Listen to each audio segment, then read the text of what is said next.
Olá pessoal, como vocês estão? Meu nome é Bruno Sankey. Como eu disse a vocês, uma vez por semana eu estarei trazendo aqui no YouTube um vídeo da série Apresentando Pensadores.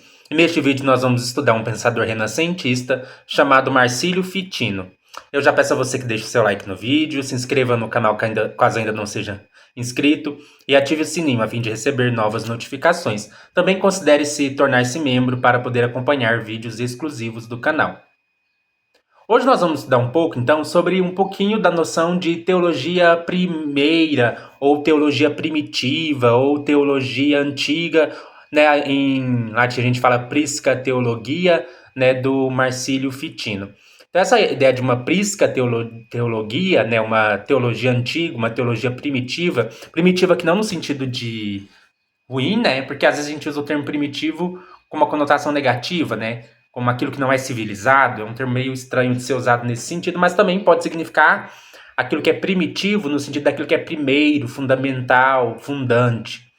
Então, o Fitino, quando ele olhou para textos pagãos de neoplatônicos, né? Então autores neoplatônicos, Próclo, esses autores que escreveram ali na tradição do neoplatonismo, que não eram cristãos, né? Eles eram autores pagãos, Plotino e por aí vai. Esses autores, quando lidos pelo Fitino, ele olhou ali e falou assim: não, aqui tem uma verdade que eu aprendi também da teologia cristã, né? Aqui eu tenho uma ideia de Deus, a ideia do bem supremo, eu tenho ideias filosóficas que eu também encontro dentro da tradição teológica cristã e que é compatível com essa tradição teológica cristã.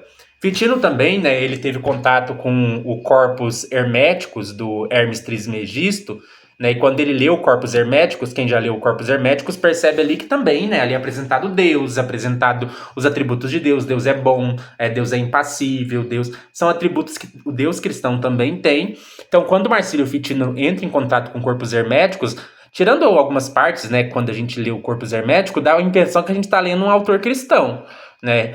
Se a gente tirar as partes de referências à religião egípcia, né, parece que aquilo poderia ter sido escrito por um autor cristão. Né? Quando a gente também estuda religiões, como o zoroatrismo também, a gente vê ali muita similaridade com doutrinas cristãs. Então, o zoroatrismo tem a ideia de mortalidade da alma, que é comum no cristianismo, né? Tem a ideia de um juízo final, tem a ideia do paraíso eterno, do inferno. Então, o zoroatrismo ele traz muitos elementos que a gente encontra também na doutrina cristã. Então, Deus um dia irá julgar, haverá um juízo final, algumas pessoas serão condenadas ao inferno eterno, enquanto outras receberão a vida eterna. Então, quando a gente lê os textos do zoroatrismo, nós também encontramos, né, nessa religião persa antiga, elementos da filosofia cristã. Então, olha que interessante, né? O Fitino ele entrou em contato com textos neoplatônicos e ele observou que esses textos neoplatônicos eram compatíveis com ensinos da tradição cristã. Ele entrou em contato com textos egípcios, né? Pelo menos se acreditava ser um texto egípcio antigo, ter o texto do Hermes Trismegisto, que é uma figura lendária, né? Todo mundo pensava nele como uma espécie de quase um semideus que viveu no Egito, ou que recebeu revelações divinas e tal, mas havia essa ideia do Hermes ter dado essa origem, então a tradição que a gente chama de emertismo, do hermetismo, né, do Hermes, e aí a ideia, né, então é que os egípcios também receberam uma revelação de verdades, ou desenvolveram essas noções que são muito similares a noções que tem na teologia cristã. Então aqui a gente tem os neoplatônicos, aqui que são Plotino, Próclo, nós temos aqui os egípcios, né, representado por Hermes Trismegisto, corpos herméticos. Nós temos também um terceiro elemento que é o zoroatrismo, que é uma religião antiga persa. Então nós temos três grandes tradições, os persas, a gente tem os persas, os pagãos, os neoplatônicos pagãos, gregos e tal, também no caso, né, os egípcios, e nós, os zoroatrismo egípcios, neoplatônicos, nós temos também mais um quarto, né, que são os árabes, os autores muçulmanos. Então, por exemplo, o Marcílio Fitino vai ler autores muçulmanos, filósofos muçulmanos importantes. A gente tem vários ali filósofos da Idade Média, que eram filósofos que trabalhavam, né, sei lá, a gente tem o Avicena, o Alfarabi, então são filósofos assim que o Fitino entrou em contato e que também, se você ler esses filósofos, eles vão trazer filosoficamente questões que são perfeitamente compatíveis com a teologia cristã. Então, o que o Fitino desenvolveu? Desenvolveu uma ideia de que existia uma teologia, né, para além da teologia do cristianismo, uma teologia antiga, que remonta aos tempos antigos, que foi compartilhada entre vários povos pagãos, vários pensadores pagãos, e que refletiam verdades também encontradas na teologia cristã.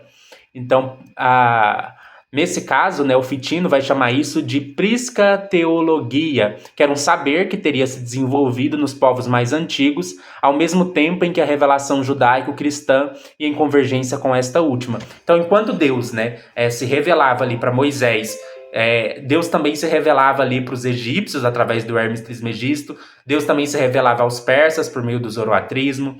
Então, o mesmo Deus, né, que trouxe uma revelação por meio de Moisés, é um Deus também que se revelou por meio dessa teologia antiga aos persas, aos egípcios, né? A prisca teologia, ela profetizava o conteúdo de dogmas cristãos. Então, assim como Moisés, por meio do Antigo Testamento, ele prefigurou Cristo e ele profetizou doutrinas cristãs, quando a gente pega esses autores, eles teriam preconizado, profetizado, antecipado ou preparado o caminho para a revelação cristã. A gente sabe, por exemplo, né, que tem toda uma tradição de que os neoplatônicos, na verdade, são herdeiros do autor cristão pseudo do Dionísio, né, que teria sido, é claro que essa história não é real, mas existe uma narrativa, né, de que o apóstolo Paulo teria tido um discípulo que era o Dionísio, e esse Dionísio, ele teria sistematizado as ideias que depois foram adotadas pelos neoplatônicos. Então, os neoplatônicos também compartilhavam dessa teologia, mas antes mesmo de surgir o cristianismo, assim como Moisés preparou o caminho para a revelação cristã, antecipou certos dogmas cristãos ou antecipou a semente para esses dogmas, a religião persa, o zoroatrismo, com a ideia de juízo final, com a ideia de inferno, profetizou, antecipou doutrinas cristãs. Da mesma maneira, né, Hermes Trismegisto, ali quando ele vai descrever Deus de um ponto de vista teísta, descrevendo Deus como sumo bem, como um ser impassível, que não sofre de emoções, ele também antecipou, digamos assim, conteúdos da revelação cristã. Então, os dogmas, o conteúdo dos dogmas cristãos, ele foi antecipado. Não é que esses dogmas foram dados de maneira explícita, né, para essas tradições, mas que elas foram dadas de maneira implícita. Estava implícito. Todos os dogmas importantes do cristianismo estavam, por assim dizer, como uma semente virtualmente presente nessas teologias, precisando ali só ser despertado um pouco mais, né? Então, havia implicitamente o conteúdo desses dogmas nessas tradições. Então, essas doutrinas expressas na teologia primitiva foram disseminadas entre as gerações no palco da história, por assim dizer, sob o comando misterioso da providência divina. Então, mesmo os pagãos, né, foram guiados por Deus para se prepararem para receber a revelação cristã. Já pararam para pensar isso? É que Deus também prepara os pagãos para que quando o cristianismo surgir, eles possam estar preparados para entender e receber a revelação cristã.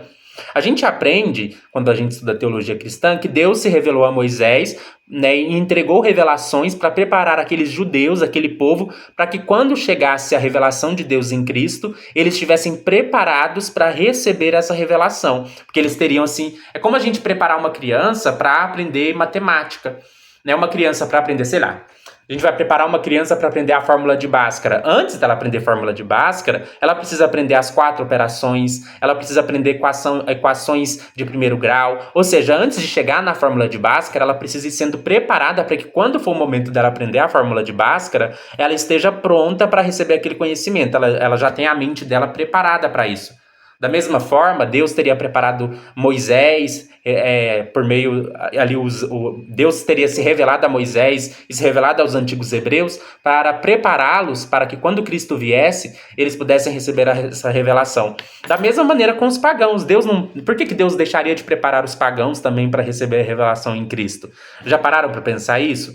Deus queria que só os judeus compreendessem, porque assim, se Deus tivesse preparado só os judeus para receber a revelação em Cristo, seria muito parecido com um exclusivismo, só eles iriam entender a revelação. É igual se eu ensino só um grupo de crianças operações matemáticas básicas, quando for a hora de explicar a fórmula de Bhaskara, só elas vão entender. As outras crianças que não aprenderam matemática básica não vão conseguir entender a fórmula de Bhaskara. Então, se Deus queria que a revelação de cristã alcançasse a todos, independente de povo, raça, nação, ele precisaria preparar todos os povos para receber essa revelação. Então, por mais que a religião pagã tenha se desvirtuado em certos elementos, digamos assim, o conteúdo delas também servia de preparação para a chegada do cristianismo. Então, digamos assim, que essas tradições filosóficas, né, a gente pode incluir também, além disso, o orfismo, a gente pode incluir várias tradições que contêm elementos que preparam as pessoas a receber a revelação cristã. E aí isso a gente chama de prisca teologia. E aí um grande exemplo, né, disso é o texto do Hermes Trismegisto, o Corpus Herméticos, que vai apresentar já Deus como ser sumo bondoso, que vai trazer vários elementos sobre a importância do respeito a Deus, do culto a Deus. Então, por exemplo, eu vou ler aqui o que o Fitino, né, fala sobre o Hermes Trismegisto. Hermes Trismegisto foi o primeiro entre os filósofos a passar da física e matemática à contemplação das coisas divinas. Ele foi o primeiro a debater com a máxima sabedoria da majestade de Deus a natureza dos demônios e mutações das almas. Ele foi então chamado o primeiro teólogo, e Orfeu o seguiu, assumindo a segunda posição em teologia antiga. Agalofemos teve sua iniciação nos mistérios sagrados de Orfeu. Pitágoras sucedeu a Galofemos na teologia e foi sucedido por Filolaus, que foi professor do divino Platão. Assim, surgiu um caminho de teologia primitiva composta por 6 teólogos em maravilhosa sucessão, começando com Mercúrios e sendo concluída com o divino Platão. Então perceba aqui como é que foi a ordem da revelação da teologia antiga ou primitiva ou da prisca teologia. Então perceba a sequência, né, da prisca teologia. Nós tínhamos o Hermes Trismegisto, ele se dedicava ao estudo da física, da matemática, mas em algum momento ele decidiu se dedicar a contemplar as coisas de Deus. Então ele foi o primeiro, assim, a compreender a majestade de Deus, a natureza do que eram os demônios, a questão das mutações da alma. Então digamos assim que ele foi o primeiro teólogo da teologia primitiva. E aí depois dele, né, ele teria influenciado Orfeu, né, aí nós temos o orfismo, depois Orfeu teria influenciado a Aglaofemos, depois ele Pitágoras, né, e depois ali com os pitagóricos e tudo mais, depois Filolau, e aí chegando em Platão a gente vai para os neoplatônicos. Então a gente vê toda uma linhagem de sucessão aqui de uma tradição. A filosofia, a teologia primitiva, assim como a tradição cristã forma uma tradição, né, ou a tradição judaico-cristã, né, forma uma tradição. É claro, hoje é meio incorreto falar tradição judaico-cristã, né?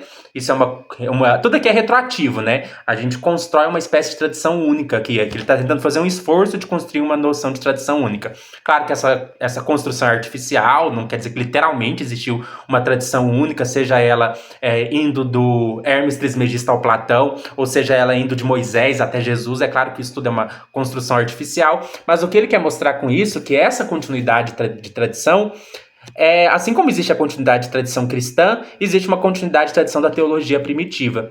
Então, Hermes é aqui tomado como o primeiro teólogo antigo, ele teria sido quase contemporâneo de Moisés, e o que é interessante para a gente é que, por mais que num primeiro momento o Fitino vai colocar o Hermes como o primeiro teólogo antigo, depois, mais para frente, né, ao desenvolver o seu pensamento, ele vai retornar um pouco sobre isso. Mas eu queria ler para vocês, né, um versículo. Tem alguns versículos da Bíblia que são bem interessantes, que o Fitino lia como confirmando isso que ele está propondo. Então, por exemplo, quando a gente vai pro livro de Atos, né? Atos dos Apóstolos, e nós lemos em Atos, capítulo de número 7, no versículo de número 22, nós temos uma coisa bastante interessante, que diz assim: E Moisés foi instruído em toda a ciência dos egípcios. E para o Fitino, o que fazia parte da ciência dos egípcios? O Corpus Herméticos, do Hermes Trismegisto. Então ele vai dizer assim, o texto bíblico vai dizer que em Atos 7, 22... Né? E Moisés foi instruído em toda a ciência dos egípcios e era poderoso em suas palavras e obras. Olha aqui, né, na verdade, tanto Moisés como Platão beberam da mesma fonte. Olha que coisa mais interessante. Né? Moisés aprendeu a partir do hermetismo. E da mesma maneira, né? O Platão herdou ali do Orfeu, dos pitagóricos, algo que remonta ao Hermes Trismegisto. Isso é bastante interessante, quer dizer que a teologia primitiva e a teologia cristã, né, bebem da mesma fonte, da fonte do Hermes Trismegisto. Depois, com o tempo, né, o Fitino vai rever um pouco essa noção, porque ele vai incluir o zoroatrismo. E aí ele vai propor que o zoroatrismo, nos persas, é anterior ainda ao Hermes Trismegisto. Então, por mais que no primeiro momento ele pensava que o Hermes era o iniciador da teologia antiga, ou da teologia primitiva, ou da prisca teologia, ele vai também depois desenvolver melhor o seu pensamento e colocar Zoroastro, né, como o primeiro. Então, eu vou ler aqui outro texto dele que ele diz assim: a prisca teologia dos gentis, ou gentis, né, dos que não são judeus, dos pagãos, lugar onde se juntaram, olha o que ele vai dizer: Zoroastro, Mercúrio, né, que é Hermes, Orfeu, Aglaefemos e Pitágoras. Encontra-se por inteiro nos livros do nosso divino Platão. De novo, então Platão bebeu do zoroatrismo, Platão bebeu do hermetismo, Platão bebeu do orfismo, Platão bebeu do pitagorismo, e todos eles beberam, né, dessa teologia primitiva. Então ele vai dizer assim: nas suas cartas, Platão anuncia que, passado vários séculos, esses mistérios poderão ser revelados aos homens. Quanto a mim, os maiores mistérios de Numênio, Filon de Alexandria, né, que é um filósofo judeu, Plotino, né, que então a gente já vai ter filósofos neoplatônicos, Plotino, Jâmblico, né, que vai falar ali dos rituais sagrados, da teurgia, né, do Próclo, foram tratadas por João, Paulo, Geroteio de Atenas, Dionísio, que eu mencionei para vocês, que a tradição fala que foi um discípulo do apóstolo Paulo, que teria antecipado reflexões do neoplatonismo. Então, Dionísio, o Areopagita. Vou ler para vocês, né, mais textos bíblicos para vocês verem isso.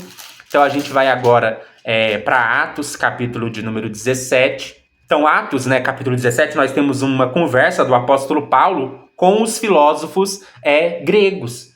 Então, aqui, nós, depois da época de Platão, né, Paulo está ali na cidade de Atenas e ele conversa ali com filósofos gregos.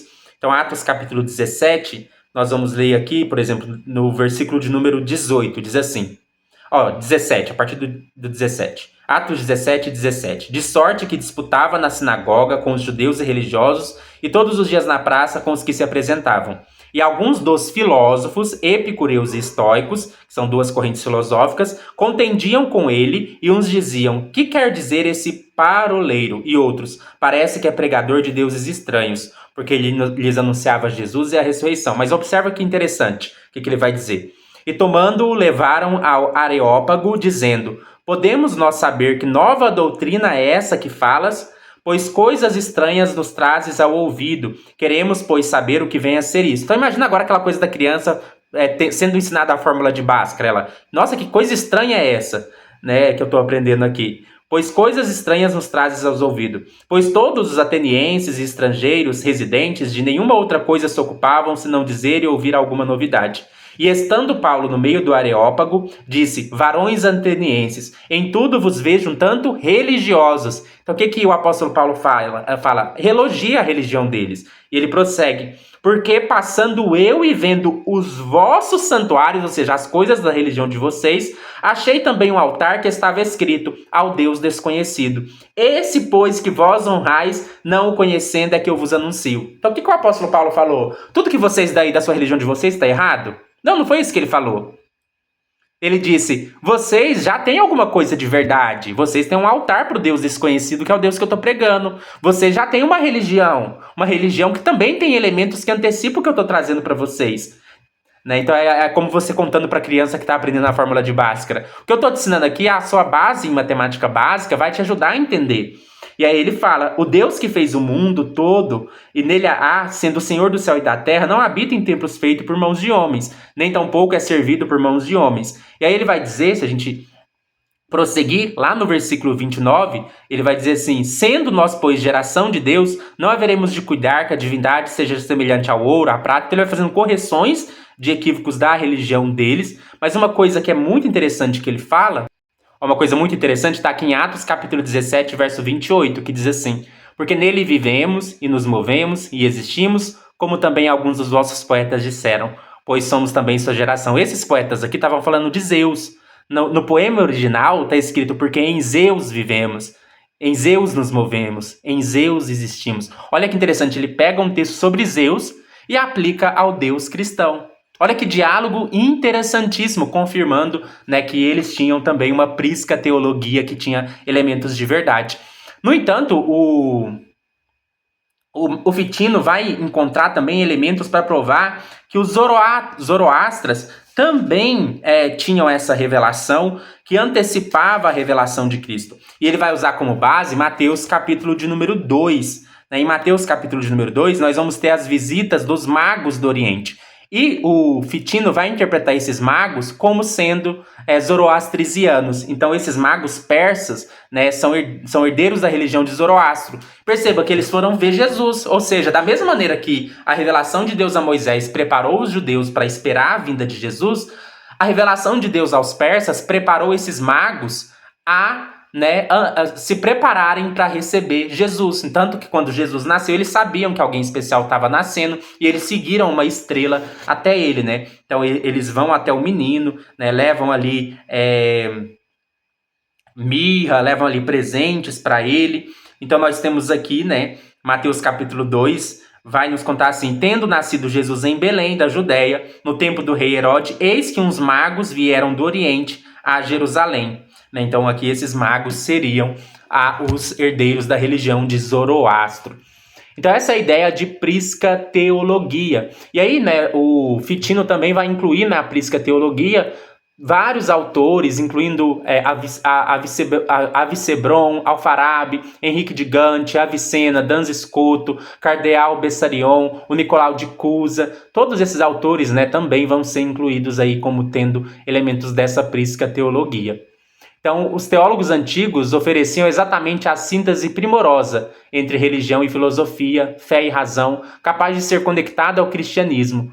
Eu estou lendo aqui um texto do Daniel Plácido, que fez uma pesquisa sobre a prisca teologia em Fitino, né? Ele é estudante da mesma universidade que eu, que é a UFO, e ele vai dizer, né, o que se não era do interesse de Próclo ou de Platão, estranhos à visão cristã, certamente era de Fitino. Então aqui a gente tem esses elementos, é bem interessante, né?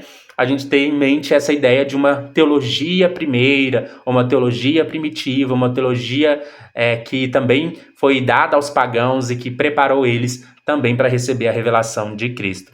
Eu espero que vocês tenham gostado deste vídeo. Deixe aí o seu like no vídeo. Se inscreva no canal caso ainda você não seja inscrito. Ative o sininho a fim de receber novas notificações.